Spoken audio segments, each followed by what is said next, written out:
In this video we will talk about the recent files window here and the different ways of applying a template or using a template file to start a new project. So some of this is fairly new, so we'll go through it.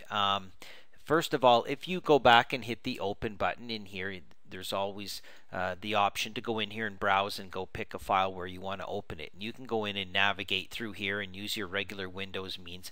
You can also add folders here into your favorite places. So once you navigate to a specific folder, what I've done is taken the default template folders that comes with the install, which is under a hidden folder called Program Data. You have to turn hidden files on.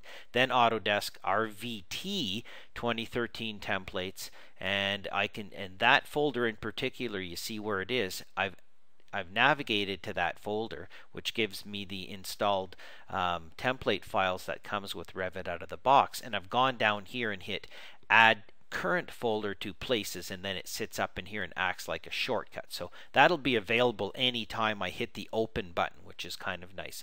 We're going to come back to that.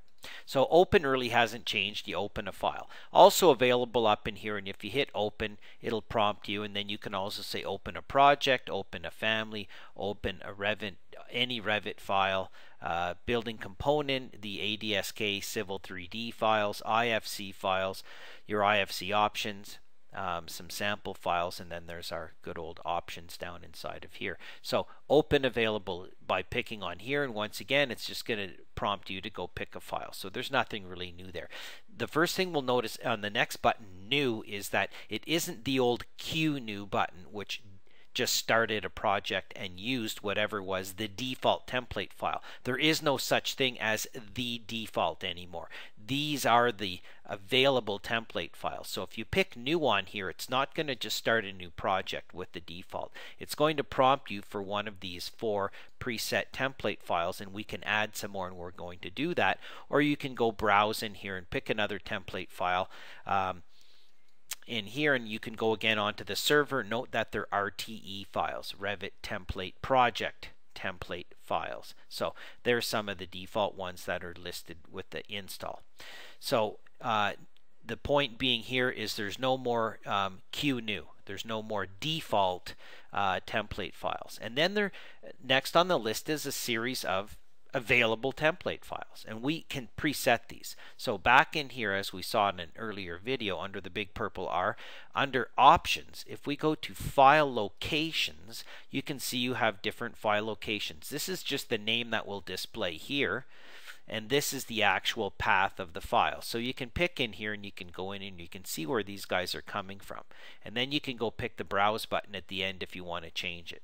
Okay, and just to click out and scroll back over here. Now I'm going to add one in. So let's say I want to add in another template file. I just hit the big green plus sign, and then I navigate to this folder. Once again, this folder is a hidden folder. You have to turn hidden files on, and I've gone to US metric, and I'm just going to pick the residential default. So I want that on my list. I hit OK.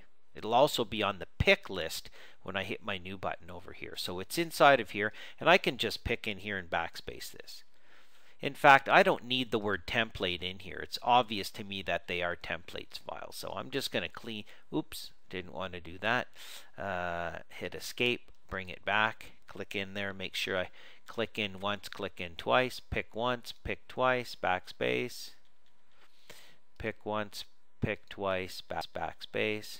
Okay, so that's going to tidy this up a little bit, and these are the folders, these are the files, file names. I hit OK, and there we have our default template files. So if I want to start a new project with the mechanical template file, I pick on here, it starts up Revit, and it uses the mechanical template file, which has preset views and might have certain families in there, certain settings, project standards, project parameters, could have some preset groups inside of there, schedules, that all the system families are good to have set up inside of here. So this will have mostly content, which is a mechanical, has a mechanical slant to it. Okay. And we can also go in here if we wanted to and just turn these tabs off. Okay, as we saw before, we can go into here into our options, and if we are mechanical, we can go into user interface and actually take the architectural and the structural stuff and turn it off and leave the system stuff on, hit OK, and then it waters down our ribbon here a little bit because we don't necessarily do architectural, but you may find that you want to use those tools. There's no undo for bringing that back, so we've got to go back into our options, back into file locations, user interface, and bring back that architectural and structural. Okay, so back to our recent files folder, back into here we can go view, okay, user interface, and go back to recent files. Now we're back here again. We can do this anytime. So we can see we have these listed. Now I want to start a structural project. So I go in here, and while the other file is open, as we know, we can have more than one file open in Revit at a time. I've now started a new project, and if I pull this guy off of here, you'll see that the families and stuff are going to be more structurally associated because I used the structural template file. It's set up to view, for whatever reason, the views are set up structurally. Okay, and it's got some analytical stuff on there, level 1 analytical, level 2 analytical, and you can kind of investigate around a little bit here. Okay, I'm going to go up here and hit close. Now doing this, it closes this one project. It doesn't close any of the other projects, and it doesn't close Revit. Leaves me back in that architectural project. Back to my application pull down, close this, and of course it's going to bring me back to my recent files. So inside of here, I can go back into here and hit options, and then I can go to those file locations and I can reorder them. Maybe I use the residential more, so I move it up, you know, to the top, and maybe I do mechanical the second, so I move that one up. Okay, and then we'll leave it in that order. So that's good. I hit OK, and it's going to reorganize this. And also when I go in here and hit new, guess what? This is going to put it in the same order. And I can, if I'm undecided, I can hit new, go in here and then pick one, or I get the opportunity to hit a browse, or I can actually create a new project template file and then save that RTE file and put it on my list. Okay, so that's a little bit on the using the project template files. When we're creating a family, very similar, but when we hit new inside of here, we're prompted to pick a family template file, and these are category driven, and I'm not going to get into too detail here, but if you want to start a new piece of furniture, you use this template file. If you want to create a new door, then you go in here and you use this, and there's door curtain wall, and there's all these wonderful, notice RFT, Revit family template file. So again, more template files inside of there. If we say open, then it opens an RFA or a Civil 3D ADSK file.